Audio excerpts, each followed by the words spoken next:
strategy behind Labor's devastating advertising campaign against the coalition. On our panel tonight, Tim Ayres is Labor's new Industry, Innovation and Science Minister. Liberal Senator Dave Sharma has been a diplomat advising the government on foreign countries, their truth and lies.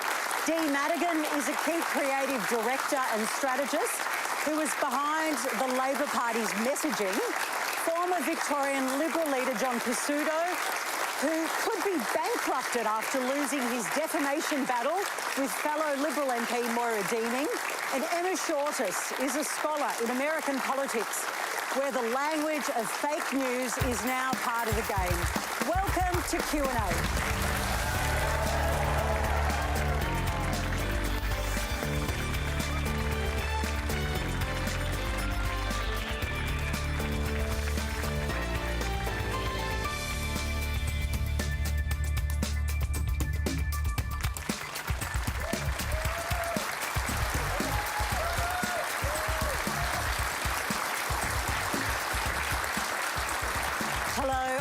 Carvelis, I want to acknowledge the Wurundjeri people of the Kulin Nation on whose land we're broadcasting from tonight here in Melbourne. Remember, you can live stream us around the country on iView, all the socials. Quandra is the hashtag. We'd love you to get involved. But to get us started tonight, a kind of quick-fire, super quick question for me. The Reserve Bank of Australia meets tomorrow, starting with you, Emma. Should they cut interest rates and by how much? Sure, they should. I think the consensus is that they should, and probably by 0.25%, so get on with it. I don't think politicians should be telling the Reserve Bank what to do, believe in their independence. Even after an election and no one's going to notice for a while? I'm not going to give them advice on how to do monetary policy. That's sort of set it up for Tim, hasn't it? You may have... this might not be the only time that Dave and I say the same thing tonight. We'll see. But, of course, it's not helpful for politicians and ministers in particular. I'm sure lots of households are sweating on it, though. Sure, and of course they will be. Of course they will be. But it's not helpful for us to be commenting on the Independent Reserve Bank of Australia's decision-making process. Yeah, 0.25%. And also, I want the banks to pass on every bloody bit of it. John? I appreciate Tim and Dave's predicament, but as a state MP, I think we've got headline and underlying inflation within the target band. The circumstances are there for a cut. Yeah, I think a lot of people would feel that way. All right, let's go to our first question tonight. And our first question comes from Adrienne Bennett. Hi, Adrienne. Hi. My question to the panel is, given the news of Joe Biden's declining health and efforts by his staff to cover it up, I'd like to know if Joe Biden had stepped down a year earlier, would have it made a difference to the outcome of the presidential election result? Dee? Look, I'm not sure that it would have made a huge difference. I think they might not have lost by as much. I think the broader question is for age, and this is not being ageist, but there is such a thing as mental decline when people get older. 81 is too old to be running for Parliament or for president. Dave? Look, I mean, I've read the excerpts of the book. Obviously, Joe Biden hasn't had a chance to respond to it, and his staff, I think, contest that.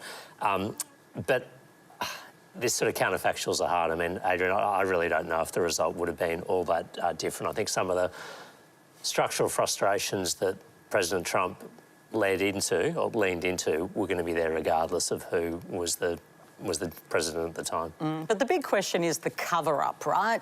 The book alleges that's going to come out, and it's obviously very sad timing to find out about Joe Biden's cancer, but the book is on the cusp of being released. It alleges that the White House covered up his decline. I mean, that's pretty alarming, isn't it? That's to you. Well, look, I think it is. I mean, I respect that the president should have a degree of privacy, and I would say there's a long history of this in US presidents. I mean, Woodrow Wilson... declining? Well, Woodrow Wilson was incapacitated by a stroke for most of the last 18 months to 2 years. I don't think that's a good thing.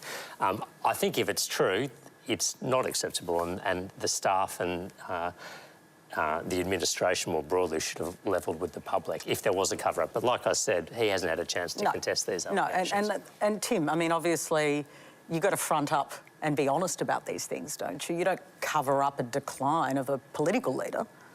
Well, the first thing I'd say is the bloke's crook. What I want to pass on is is that I hope he makes a speedy recovery. While he was the president, he was a good friend of Australia. I have, it's a little bit like my answer on the interest rate question, but I do have a responsibility here to not offer a running commentary on what's happening in the United States. As Dave has said, these are reports in a book. I mean, there are new developments and new commentary emerging out of the United States on an almost hourly basis. I won't be offering commentary on those, but I do hope, as the reports of this latest health news indicate, that he's looking at treatment options, and I hope that that goes well. Emma. I think it's really remarkable, PK, that we're even talking about this, you know, that the Democrats are still litigating this. They're still fighting over Joe Biden. You know, CNN is so consumed by this issue and are talking really to each other. You know, this is the media and senior Democrats talking to each other about Joe Biden and not talking about the current president or the problems that Well, they're constantly talking about the current president, to be fair. Well, I think at the moment they're consumed by Biden, you know, to the point where they're suggesting that this might have an impact on the 2028 Democratic primaries, which is insane. You know, I think this is really reflective of the Democrats' inability to reckon with Trump and their own failures in the campaign and what they should be doing going forward, which I think is probably talking a little bit more about the current president and his attacks on American democracy. Sure, but on the substantive question, I mean, let's use the state MP line again for you, if we can, John Pesutto. I can say anything. Because there's a lot of diplomacy going on, and I'm not that into it, but help me out here.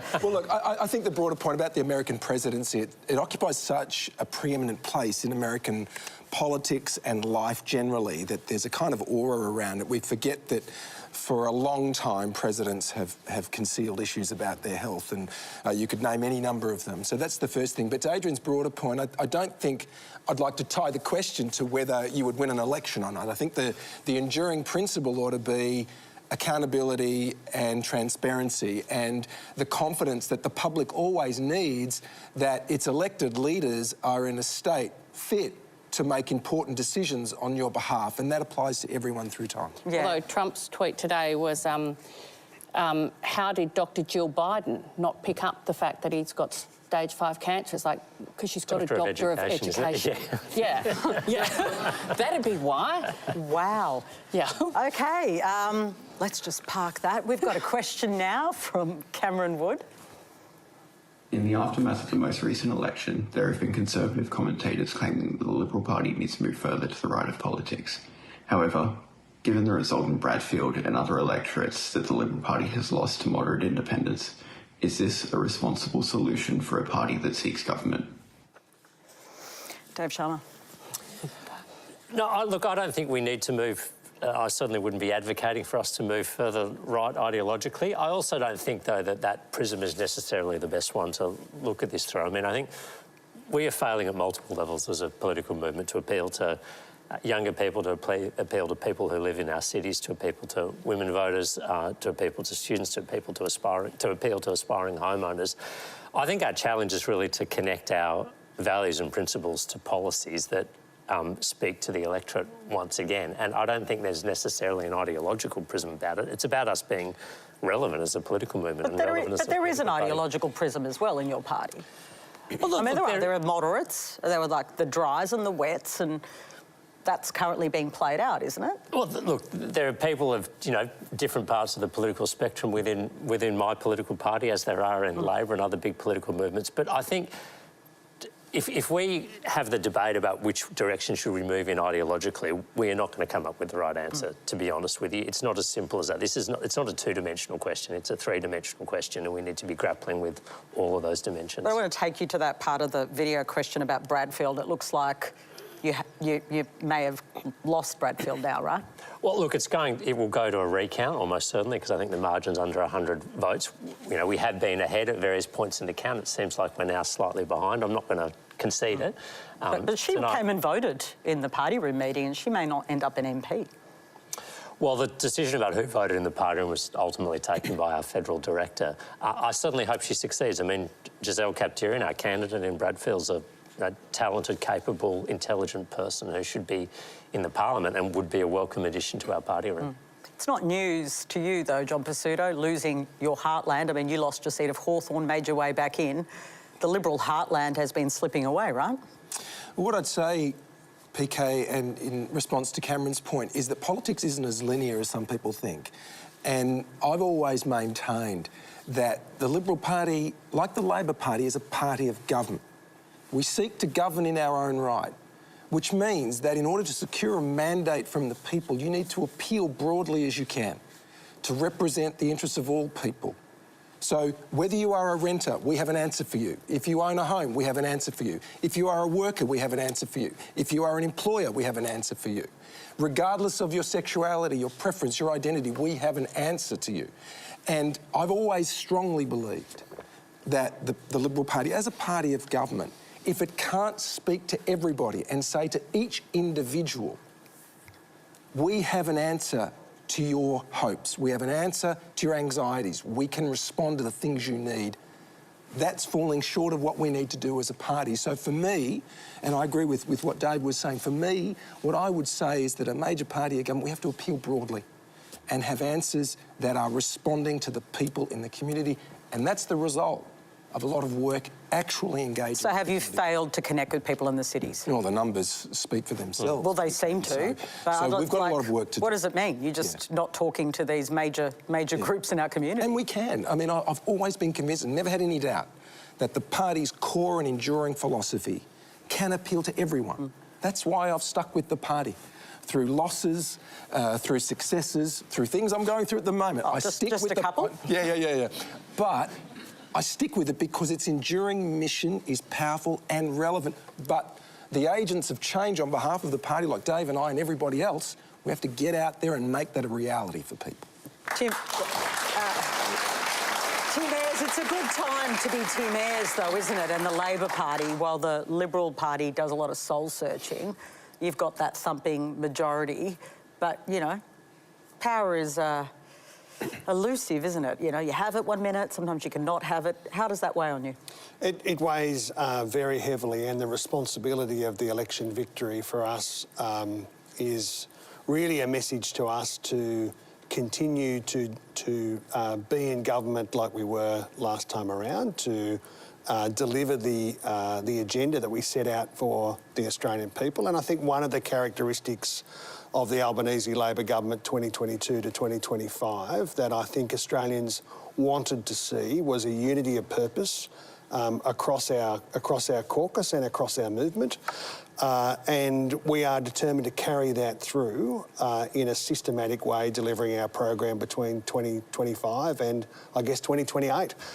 It is a substantial victory, but we take none of that for granted. And we're, you know, while our political opponents, as John says, the Alternative Party of Government, have got a long way to go in terms of their own reckoning with a series of election losses. We won't be, you know, distracted by that. We've got a job in front of us. Dee, obviously Susan Lee, the new Liberal leader who's been elected since our last show, not an easy job, right? Getting everyone on the same page. It isn't, and I think if you looked at the Liberal Party, you've got your Conservatives and your small L Liberals, and Labor has, we'd say, the working class and the progressive inner cities, and we've both got sort of sides, and at various times in history we haven't managed to sort of bring them together, and the Liberals have, and I think John Howard did manage to do that. Labor is in a position now where we realise elections are won in the centre, and you have to pull both back into the centre. We're really happy for the Liberals to keep moving to the right. In fact, the further right, the better for us. But it's probably actually not good for democracy either. It's better when you have sort of a contest of ideas from both parties that are sort of, you know, reasonable. And I think, you know, I'm probably preaching to the converted here that the Liberals do need to pull back. Well, it's about where and how. I mean, Bradfield today is quite the story, right? You know, Liberal Party pre-selects Giselle Kepterian, who is, you know, a pretty appealing, more moderate figure in that seat, and still looks like they couldn't quite get there. Yeah, but you look at who they pre-selected in terms of their other seats for women, like most of them were Glass Cliff anyway, and in a campaign where you've got a swing against you, they all went over the edge. The Liberal Party, you know, for all their talk about we hate quotas, and, you know, 10 years ago, both Liberals and Labor had a thing of, you know, 50-50 by, I think, 2025. Labor's there, Liberals nowhere near there, you know. Men are not going to give up power. They're just not going to. That's where it has to be mandated. So whether they call themselves Liberals for labias or whatever, I don't care. But unless they do something, things are not going to change. Liberals for labias has just been suggested. I'm just quoting here. I'm going to leave that to Dee. I'm not going to grab that phrase. No, I'm just seeing if you would repeat it and I could get myself a grab tonight on the news. No, seriously, Dave Sharma, there is serious work to do when it comes to women. Clearly, women don't like the look of your party. No, and they're not alone in that respect. I mean, women as a group, we need to win back. I recognise they're not a homogenous group. They're, you know, different values, different aspirations, different stages of life. We need to do a lot better, though. I would say on female representation in Parliament, we do need to do better. Some states, you know, New South Wales, our parliamentary representation is about balance in gender terms. I think Victoria is about the same. Some states, though, WA and Queensland in particular, we're not doing well. So I think we need to focus on where the real problems are and address that. Can I just make a point about this issue, Patricia, if I may? I look at the history of the Labor Party's effort on these questions, and as you say, and as Dee said a bit more colourfully... I did quote her. These are contested questions, and men don't give up authority in these areas. Why not? Well, because for all sorts of reasons, for self-interested reasons, for cultural, all sorts of things. But this has been a 40-year project for the Labor Party. I think just been in Melbourne, thinking of my friend, you know, former Senator Linda White, who contributed so much in terms of affirmative action, decade after decade, and now we have a caucus with 57% women. We have leadership in the Labor Party, people like Penny Wong and Katie Gallagher at the peak of the party from top to bottom. There is strong women leadership there and a lot of depth in terms of future capacity in the caucus. But that has been an effort of more than 40 years. It was challenging, it was contested, and people have to say, like the Prime Minister, Anthony Albanese took a leading role in reforming the Labor Party over many decades to achieve that objective. Now, there's been a lot of talk about the glass... Well, there's the glass ceiling and then, like, its cousin, the glass cliff.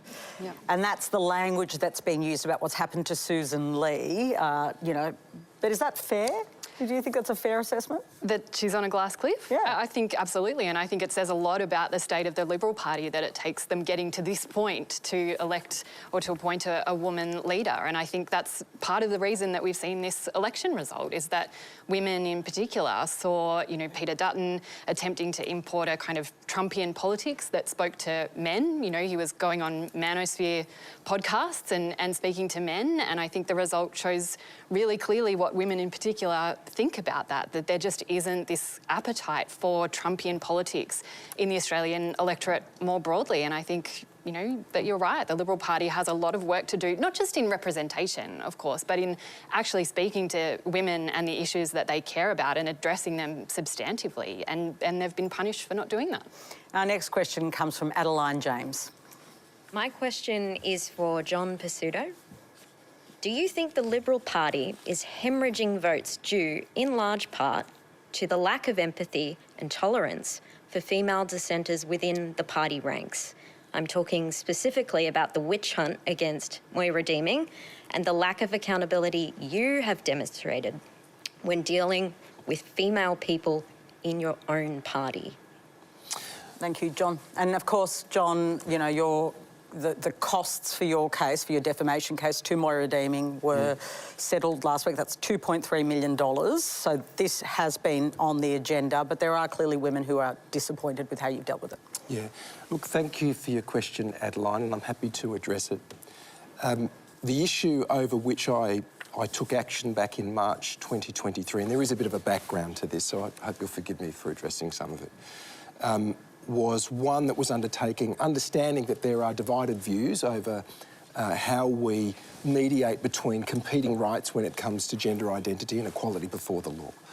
My concern, which echoes some of the sentiments I expressed a few moments ago, was about, at the time, trying to position the party as a party that's broad-based. We'd just had 3 election losses, thumping election losses, and that's what I was trying to do. And whilst I was acting in good faith, Adeline, I do accept now, and I acknowledge that I could have handled that situation better. I was early in my leadership, no excuse, but I don't go by a day where I don't think about what I could have done differently or better. And I'm better for the reflection, not happy with the results, but I do accept that I could have handled things a bit better. But I want all of you to know, and in particular you, Adeline, to understand and hopefully at least appreciate that I was always trying in the best of faith to make sure the party can appeal broadly in the community. We keep losing. We keep losing people. And so I'm trying to bring them back to the party. I could have done that better, and I accept that. Yeah.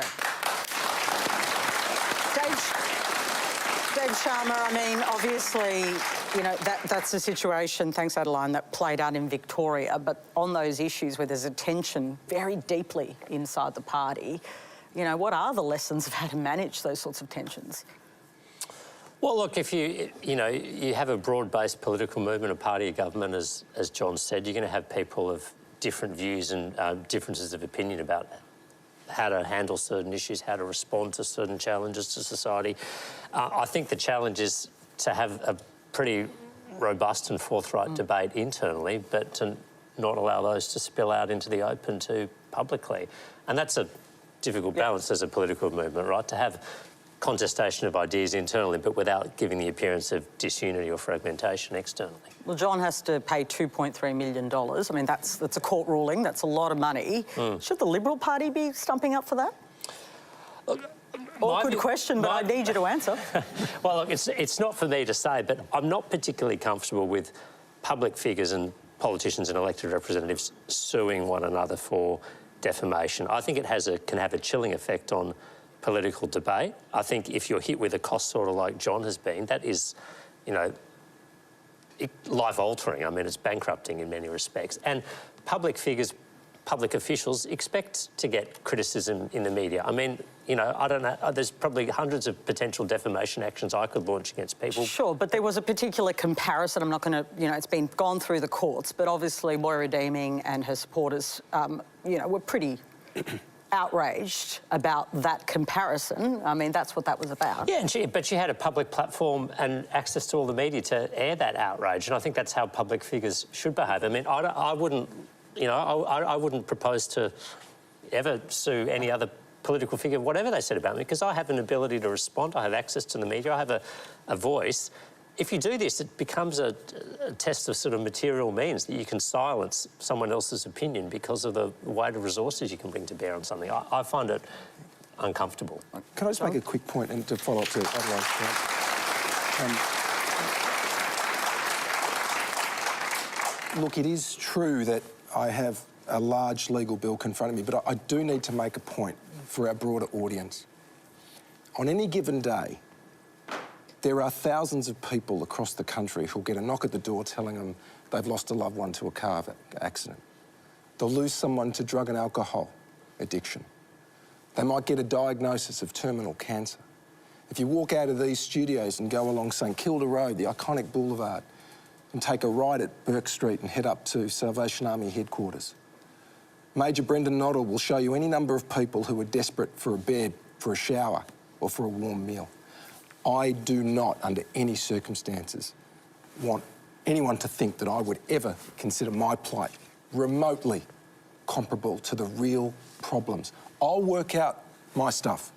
I'll deal with that. But like others on the panel, as a politician, as a public figure, I will always keep doing the work, but always keep perspective. And I want you all to know that we all should be grateful. I certainly am for what I have, and I don't ever want anyone to think that I would compare myself with that. That's an important point. Dee, this issue around rights around gender and you know, there's a conflict sometimes that goes on. That doesn't only play out in the Liberal Party. There have been issues like that in all the political... It never happens in the Labor Party. Never. It's like a bunch of saints. No, you do it better than anyone else. I actually think one of the trickier things now is that sometimes the sexism is still there everywhere, as every woman knows, but it's sometimes harder to call out because it's not as obvious, and that makes it really, really tricky as well. It can't be you said this or you said this, but you know it's there, you can see it happening, and there's almost no recourse because it's underground a little bit, and that is really frustrating as a woman, but you just keep going. Keep going. Let's keep going. Yeah. And I'm going to keep going with our next question, and it's from Mustafa Kraim. Hi, Mustafa, how are you? Hello, thank you. So this is to Miss Madigan. So as a strategist, how do you balance a crafting winning message with preserving policy nuisance and truthfulness, particularly when that balance shapes how disengaged voters see politics overall? Yeah, it's a good question. I should point out that I work with a whole lot of people. I don't just do the strategy. You don't just magic up the ads. And so, there's a team, including sort of the campaign director above me and strategists as well, to work it out. Firstly, I know that people they hear about, oh, we should truth in political advertising. That's a great thing. We should all do that. There's the misinformation in political campaigns tends to happen in unregulated spaces, not in the ads. If anyone had been to a Labor clearance party, and they were really badly named because they weren't lots of fun, you have to be able to prove everything you want to go into an ad. We absolutely have to be able to defend it. And there are certain things that are contestable. There are, like, the Liberals will say, we're better economic managers, and we'll say, we're better economic managers. And that's reasonable. That's what a campaign is, essentially, is a contest of those sort of things. But you certainly don't set out to tell an untruth. That would work back, it just wouldn't work for you. In terms of swinging voters, in a 30-second ad, you can only get so much in there, and we know people just take one thing out. But in a sense, I did have a pretty easy job. It's like, we said we'd open 50 Medicare urgent care clinics. We opened 87 and there's 50 more to come. Tax cuts to every voter. You just make sure things are actually simple language, things that are actually relevant to people as well. And it's... Sure, so they were the positive messages. OK, let's go. But you also ran some super negative images 100%. of Peter Dutton looking very frightening. He cuts, you paid, they were devastating. The Liberal Party tells me those ads smashed them, and you're in charge of them, weren't you? If you are going to come up with a $600 billion nuclear policy... Well, it was an exaggeration, that number. Well, no. Their number was based on no blowouts at all. In every single case that nuclear reactors have been built overseas, they've doubled. So I stand by our... So you went for the biggest number. OK. He didn't talk about it in the whole campaign. He doesn't want to talk about it. That is fine. We will. And as Health Minister, he cut billions from Medicare. He tried to introduce the co-payment. He had to pay for that somehow. He wouldn't say how he would, so we did. Well, you defined him. Dave, those ads were absolutely devastating to your campaign. Look, negative advertising is part of campaigns, and I mean, we certainly attempted to do the same on it. Not very well, though, right? Well, I mean, clearly the results show that ours weren't as effective as theirs. But it comes with the territory. You're often pointing out the risks, the uncertainties, the unfulfilled promises, the disappointed expectations. I mean, we ran ads about the deterioration of the budget balance, about 12 interest rate rises, about the unaffordability of homes, about the fact that not a new home was built under Labor's housing policy. That's all fair game, as is the stuff that the Labor Party did as well. And I think you have to leave it to the public to make up their own minds about, where their version of truth lies in that. Mustafa, did you see those ads? I saw a lot on social media in particular. There was a lot of... I mainly saw a lot of Green stuff, but I also saw a lot of Labor and Liberal as well, particularly on... It was mainly Instagram and TikTok, and a lot of people in my cohort were also talking about it as well. So I guess that kind of played a major role as well. And people were sending me a lot of videos as well, so it was definitely very common. And were the Labor ones, did they strike you as really convincing, compelling? Generally, I saw it more as an attack to Peter Dutton, the ones that I saw, but I also saw a lot of promotion from Albanese about Medicare, and then I prompted myself to then look on his website for more information. But overall, I would say that it was definitely very convincing. He brought in many other people alongside him, not only people he works in Parliament, but also people in community, which was definitely very engaging because I believe community is very, very important, especially for a politician. It's a really interesting point. Thank you for that. Our next question comes from Ian Wood. Hi, PK. Straight after the 2022 election and now straight after the 2025 election, Anthony Albanese jets off overseas. I think he might go down as the most widely travelled PM in history.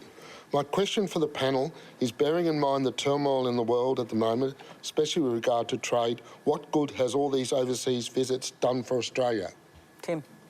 Well, as I guess the first thing to say is, because of all of the turmoil in the world, Australia has to be representing the interests of Australia and Australians all around the world. In our region, the first trip that he made was to Indonesia, our closest neighbour, the largest Muslim country on earth, one of our largest democracies, and an utterly important strategic partner for Australia.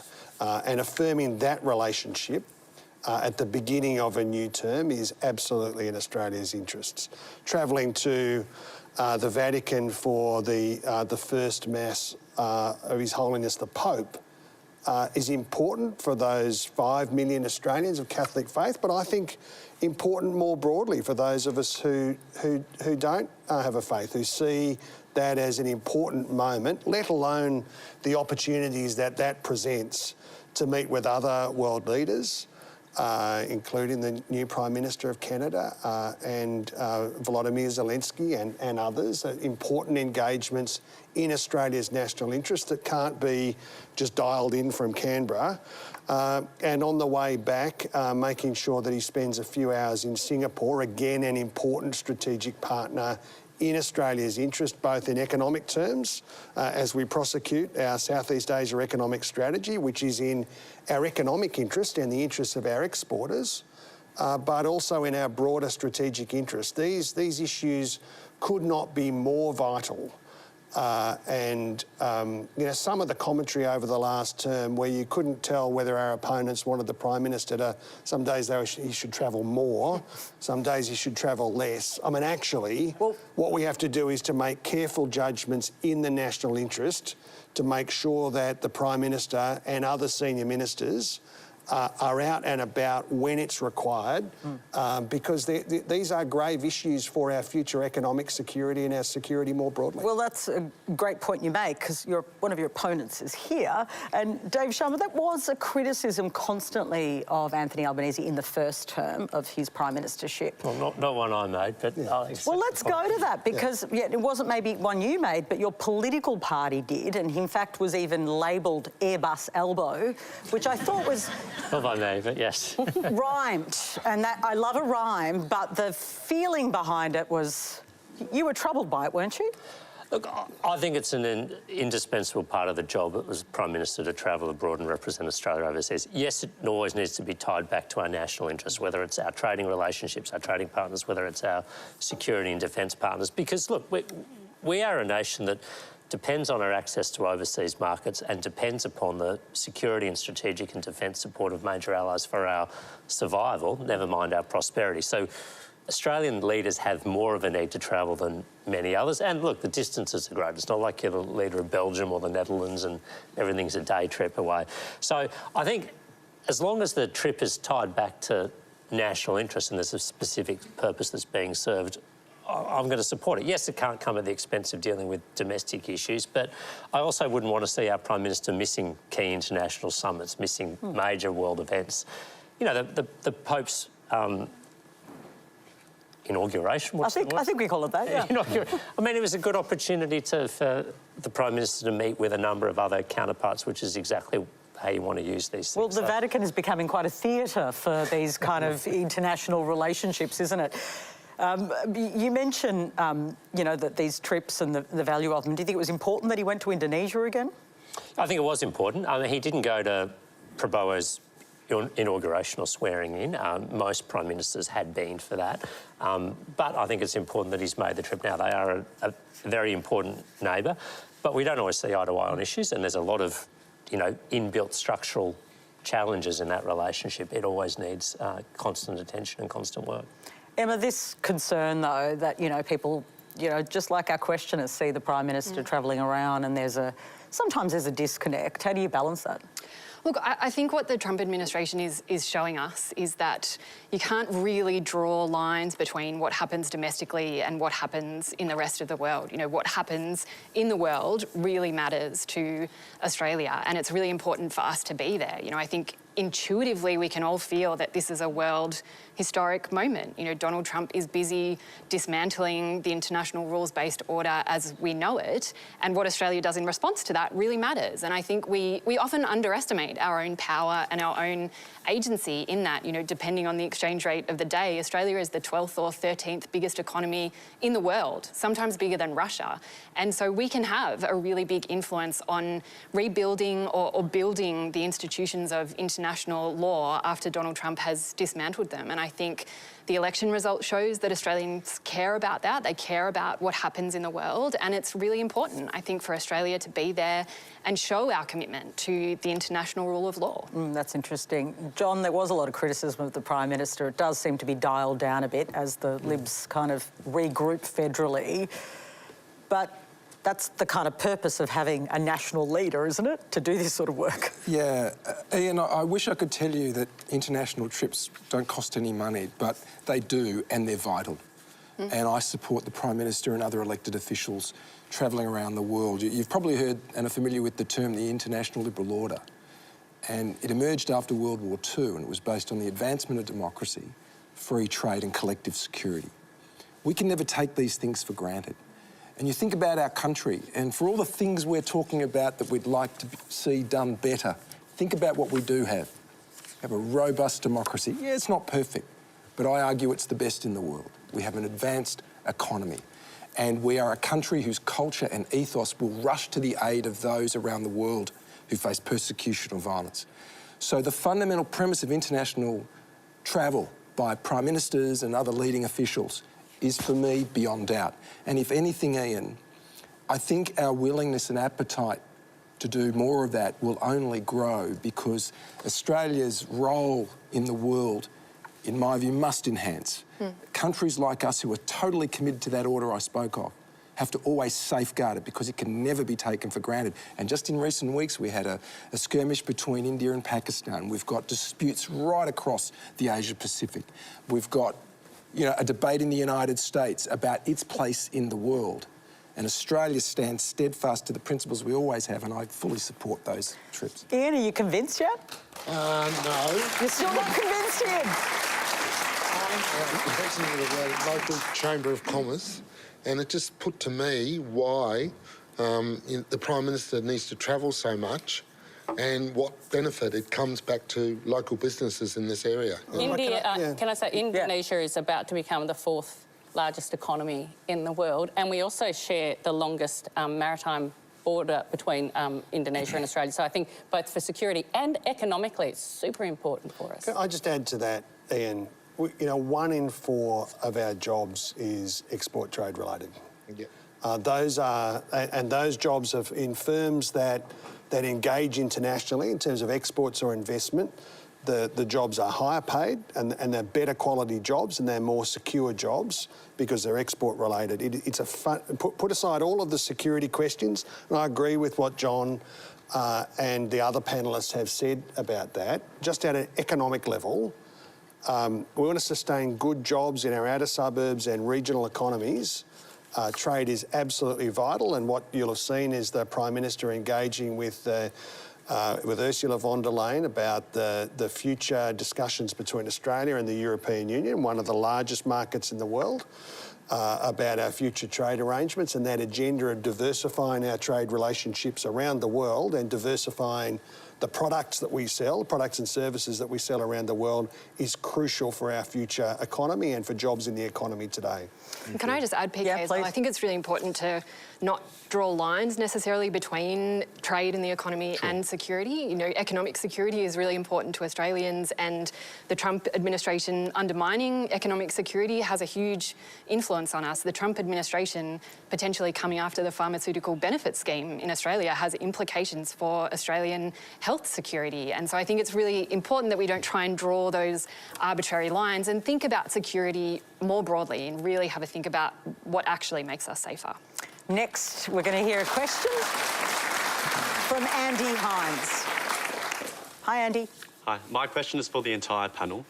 Over the weekend, Melbourne teacher Oscar Jenkins was sentenced to 13 years in a Russian penal colony for fighting for Ukraine. Does Australia possess the power to negotiate for his release? Emma. It's such a good question and such a tricky one. I think, I was saying earlier that Australia has considerable diplomatic skill that we often underestimate. But diplomatically, this is a really tricky one. Australia has a good history, I think, of advocating for prisoners overseas, but this is going to be one that takes quiet diplomacy. I think, we need to be careful about falling into Putin's trap. He wants fodder for propaganda. He wants lots of attention on this case.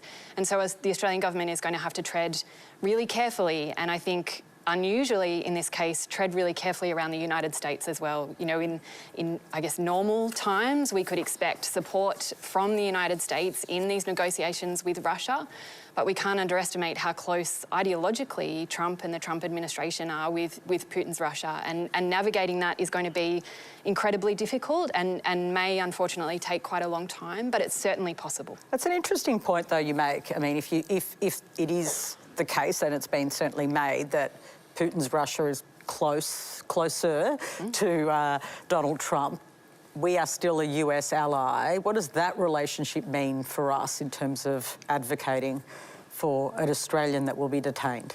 Well, certainly the first thing that Minister and the government should do in terms of the way that we engage and talk about these questions is not to speculate about the machinery of how it is that the Australian government prosecutes the argument for an individual who's in a situation like Mr Jenkins is in.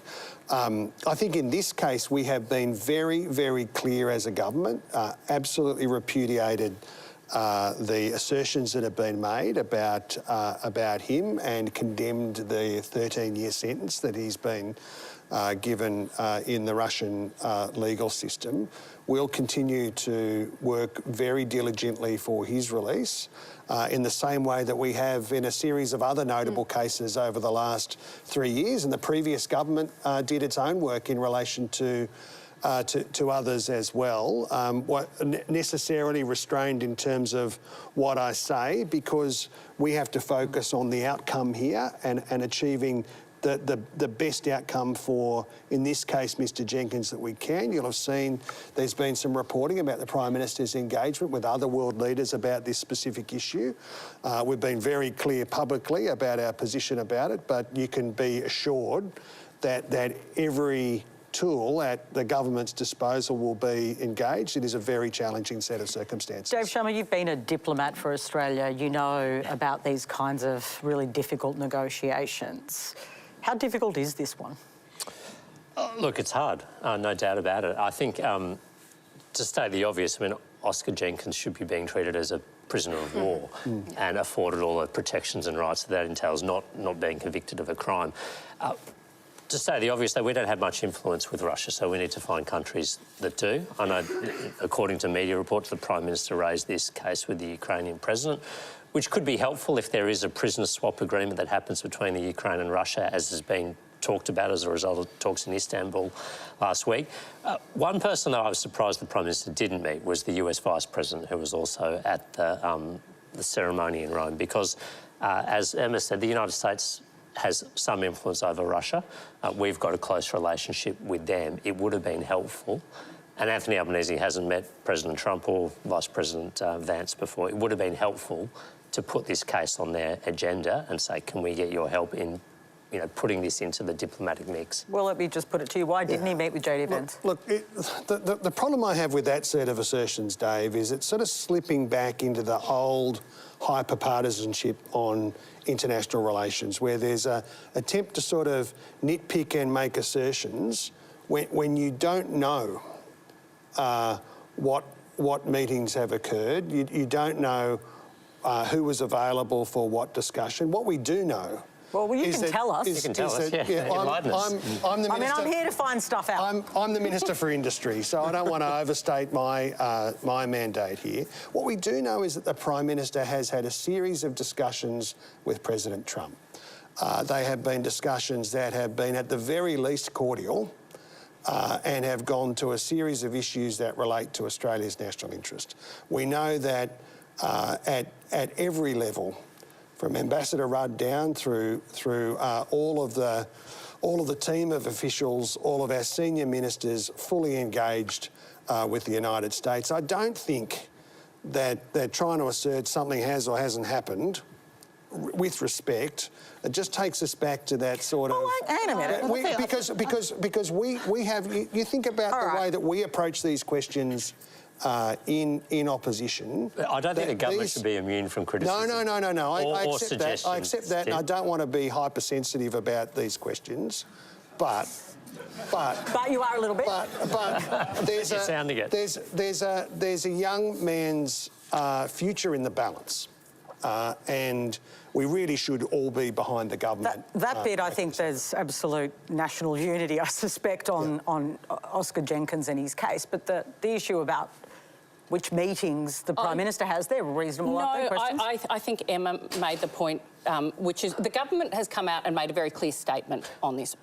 But the most successful operations in Australia in terms of getting people out of these situations has been quiet diplomacy, where people are not talking about what meetings happened. And because that is, as Emma said, it'll be a red flag to Putin, and that's the last thing we want. And so I think there's always a balance, that we don't know about. Yeah, no, I think that's right. But there is always a balance, isn't there, too? Because, I mean, she's not here to represent herself, but Chung Lei has come on this show before, and she would say that, you know, the quiet diplomacy was important, but also getting her case known was really important. As would Kylie Moore-Gilbert. I think they would, but they're not here to speak for themselves. But Chung Lei has said that on this program, so I feel, you know, she'll complain tomorrow. Yeah, I'll get it back on. But I think this is the spirit of what she says. There is a balance and fine judgments that have to be made by governments about when and where you elevate those questions publicly.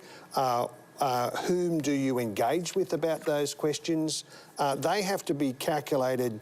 They are not immune from criticism, absolutely, and there should be debate about these questions, but they are judgments that have to be made in the national interest and often in the interests of a person like Mr Jenkins, who finds themselves, you know, in a very, very challenging position. Our next question comes from Andy Lloyd. I have no problem making the wealthy pay more tax, especially within the superannuation system, where tax breaks should be limited. But this proposed tax is unfair. We need investors to take risks. It's a fundamental principle of taxation that taxes should only be raised once the gains have been realised. So my question to the panel is, what are you doing to stop this tax, and how can we help? Well, I'm going to give it to you first, Tim, even though it's weird because you're not doing anything to stop this, it's your legislation. But the question about unrealised gains is a key one here. A lot of people clearly are concerned about it. Well, I'm certainly not going to be doing anything to stop this. No, exactly. I'm just supporting the Treasurer in his important work. Yeah. This is a piece of legislation that has been around for some time. It is an adjustment that I think most Australians would look at superannuation account holders over $3 million, which is a very, very small proportion of super account holders, and think that this is a reasonable measure. Now, there's some assertions in there that I think that the Treasurer would contest about the way that superannuation balances are treated. We've, in my view, got a very strong mandate to get on with this particular piece of legislation. You certainly did make it clear, John Pesutto, they did say they were going to do this before the election, so it has actually gone to an election. Labor's won a pretty big majority. Does that give them a mandate? Oh, well, equally those opposed, and I'm opposed to this as a citizen, to this tax. I think it's grossly unfair. It's not indexed. So whilst I think it's 80,000 will be hit by the tax initially, particularly the young members of our audience here tonight and those watching ought to know that they're going to drift into this tax. And I just wish we'd stop... I think very few of us are going to have $3 million. But because of indexation and inflation, people will move. And that is one of the widely held criticisms of this measure.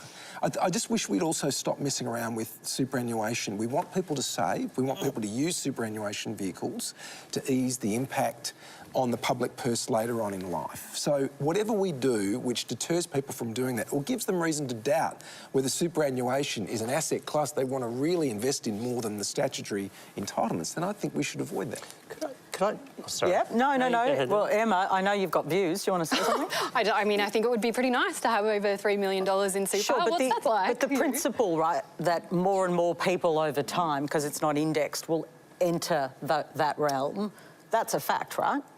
Well, look, I'm not an expert in superannuation, but I think, you know, more broadly, I think we're in danger of falling into this trap that sometimes the Labor Party falls into and the Democrats have fallen into in the United States of tinkering around the edges and failing to be brave about the things that really do matter to Australians. And I think if we're going to be talking about things that are happening 30 years in the future, then we can be talking about some pretty brave, big things like, I don't know, acting on climate and the stuff that's really going to affect young Australians in particular, rather than, you know, getting worried about super balances being that are already over $3 million. I'll put this to you, Dave Sharma, and it's the same point I've already made, but I think it's an important one. Labor actually articulated this before the election, right? Went to an election, won the election. Doesn't that give them some kind of mandate for such a change? I mean, it's... Well, I mean, true, but we went to the election saying we were going to oppose this legislation. That gives us a mandate to oppose it. Sure, but you got smashed at the election. Yeah, but you did, and you know that. I don't disagree. I would say that this is a straight revenue measure, right? There's no reform element to this. This is just a straight revenue measure. The biggest worry I have is what Andy flagged in his question. If you're an early-stage company or a private company or a startup, you will often rely on private investors through their self-managed super funds to cut you a cheque, to buy you some runway to get your product to market. Now, that private company, they'll make an investment. They might give you $100,000, say. That amount may go to zero. It may go up 2 or 3 times in a subsequent private round, fundraising round. They will be having to pay tax on that unrealised gain, even though they've got no opportunity to have a liquidity event. There's no opportunity to sell out of the company. The company's not going to go public. This is going to kill investment in the early stage startup sector, the sector that Tim is now responsible for. Our innovation economy, our entrepreneurship economy, investors are going to go on strike because they're going to be having to pay tax on these unrealised gains on investments that they cannot possibly realise and will not be able to for 5 to 10 years' time. The thing that we're most short of in Australia, or one of the things, is patient capital to support early-stage innovation companies. And this measure is going to suck the life right out of that. But superannuation was designed so people can live on something during their retirement. That was the purpose of it. Okay, if people are getting $3 million in there and investing in all this, that's not the purpose of superannuation. They can continue to have those investments. It is not the purpose of superannuation. The purpose of superannuation is to provide for people's retirements, and we want people who have a superannuation balance to do more than invest in the ASX 20 and blue chip Australian stocks. We want them to be supporting new Australian companies, new Australian entrepreneurs. This is going to remove the likelihood and the willingness of those investors to do that. Superannuation wasn't... Sorry, you go. You were getting excited. No one should stop Dee getting excited. Go ahead. Superannuation wasn't designed to invest in other things. It was for people to put money aside through their working career so that they can have a nice retirement. But it's got to be invested somewhere. It's got to be parked somewhere. You're saying that it should only be put in, like, publicly listed companies or the ASX 20 that does nothing to help grow our economy. The thing that I find interesting about this argument is that it's asserted that it's a terrible thing if people reach you know, John said, you know, there's bracket creep and people might get a $3 million super account. Good. Right, good. I want to see the superannuation system continue to be built. We have built it in Australia, this system, from nothing, largely built by the Labor movement and the Labor Party in cooperation with employers across our industries. if people had listened to the prescription that Peter Dutton and his colleagues had for superannuation, these guys wanted women who were fleeing domestic violence to reach into their superannuation accounts and pull money out of it for that purpose. They wanted young people to have to choose between having a sensible retirement balance or whether they could find a deposit for a home. This idea that suddenly the Liberals are interested in the future of superannuation is just utterly at odds with what they've been going on about for the last few years. But you've got to... John? Just quickly, look, I know we're not going to agree, but you've got to protect the ethic of investment. We are seeing, particularly in this state, we've seen private investment flatline for many years. And if you want an economy that is prosperous, so we can fund all the important services in education and health, you do need investment. You need people to be encouraged to take a chance in something that might require a lot of lead time, a long runway before it starts delivering returns. And Tim, I respect what you're saying, but equally, if you keep looking for opportunities to tax people who are having a go, in the end, you're killing that investment ethic, and you want to let it rip. You want people to invest in jobs. Give people high-paying, high-tech jobs of the future. That's what you want. And tax increases like this actually deter that. All right, we're going to now a quick question from Emily Lorenzen. Hi, Emily. Hi, PK. My question for the panel is, how will Australia mitigate the impact on our research and innovation sector in the face of the funding withdrawals under the Trump administration? All right, we haven't got much time on this, but that is definitely in your area. It certainly is. And the first thing, we're undertaking this strategic evaluation of our research and development system. So at a higher level, led by Robert Denham and Ian Chubb, where for exactly those reasons, going to make sure that our research and development system is fit for purpose and that we do lift not just the public contribution, but the private contribution in research and development terms, which has fallen away in Australia. So that's absolutely vital to us achieving our climate and energy objectives, our Future Made in Australia objectives, and that is something that I hope to be bringing back to the government after that review's been concluded and making some sensible and far-reaching changes in research and development. We've got some of the best researchers and research institutions in the world in Australia. The intellectual property that we have developed here has changed the world. We just need to make sure that we're building the system and we're commercialising it here in Australia. Right, Emma, quick word from you. Sure, I think we can see this as a huge opportunity. Australian universities are respected the world over despite the hollowing out that they've experienced. And, you know, we can be encouraging those American researchers to come here and we can be supporting Australian universities to build networks and to support their networks with American universities to withstand the attacks that they are experiencing. So I think this is a huge opportunity for Australia to invest in that sector and in innovation and to broaden our relationship with the United States and mitigate against the worst instincts of Donald Trump at the same time. Now, before we finish the show tonight, we've been making a bit of a feature at the end of Q&A when it gets all dark and serious, a bit of a light end to the show, something positive you're all reflecting on, and it doesn't have to be in the world of politics, but if it is, that's okay. Starting with you, John. Oh, something positive? Yeah, I know it's hard. You really picked the worst time for me right now, PK. Crowdfunding, the Crowdfunding, that's positive. Yeah. I've seen Carlton do well. The Swans beat them on Friday night. Yeah. Welcome to my world at the moment. Okay. Good old Collingwood forever, please. I'm still going to sit at 93 seats. It's pretty happy. Makes me happy. You can't help yourself. Can't help it. Well, I'm excited by the job in front of me, firstly. I'm actually deeply excited about the opportunity that I've been given to serve in this role. It does mean that occasionally funny things happen. Like today, there was a newspaper column that I didn't notice until very late in the day, hopping into me a little bit. It was sort of interesting, but it contained my favourite ever quote by that great North American philosopher Yogi Berra, who said, if you see a fork in the road, take it. Dave Sharma. Look, I think with all the turmoil and uncertainty in the world, there is an opportunity for Australia to do more to stand on its own 2 feet. I mean, I think in many respects we've failed to grow up as a nation, or failed to properly define ourselves as a nation because we've allowed others to look after our security and our trade and the global order and whatnot. This is an opportunity, as Emma touched on before, for us to play a more influential role in helping create a positive world around us. That's a good point. Emma? I didn't think I'd be agreeing with Dave tonight. Well, Trying to Q&A, one positives, with each person. bringing people on all sides of politics together. Look, I think we're in a really scary moment, PK, and, you know, Donald Trump is dismantling the world order, but that offers us an opportunity. What Australia does in this moment matters, and the comprehensive re-election of the Labor government has given us space to do that and to play that role and to embrace what the Prime Minister has called progressive patriotism and really build a world that is better and more secure than the one we had before.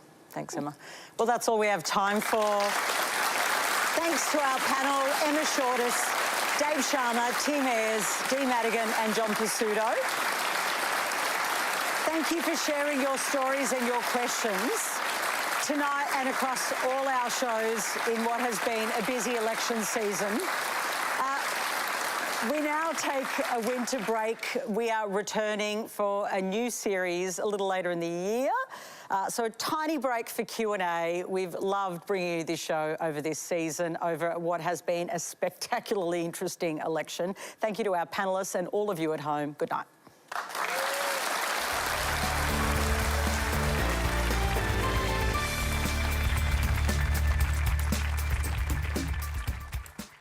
A lot has changed over 17 seasons of Gruen. Advertising has changed too. It's worse, it's more invasive and it's everywhere. But don't believe me, I'm just advertising. Wednesday at the new time of 8 o'clock. Well, maybe you should host the show. In this series, I'm reinvestigating some of the most dramatic and brutal chapters in British history, using scientific advances and a modern perspective. There was really no nuance applied. We have new ways to unlock their